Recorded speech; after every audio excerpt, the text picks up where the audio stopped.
Ito po lang adjustment niya sa ano, sa height. Yan, mga height ng ano. And then kung gusto mo ibaba sa pinakamalaking cut niya. Yan. Then ito yung lock. Plastic nga lang yung ano, yung lock niya. Hindi siya metal type. Okay. Then ito yung sa angle. Ito siya.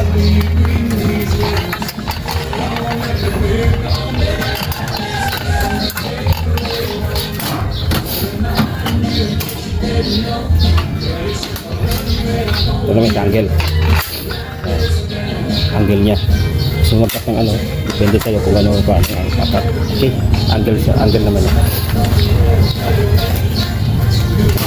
Okay,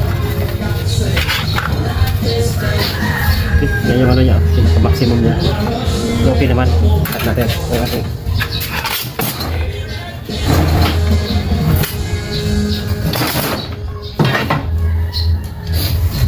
Malakas.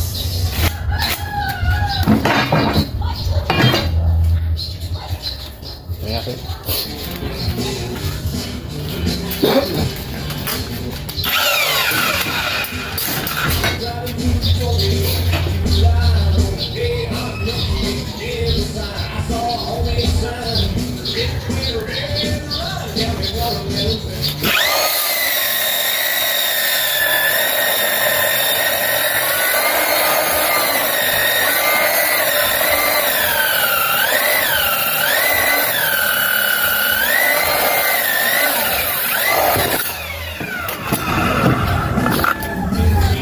Okay.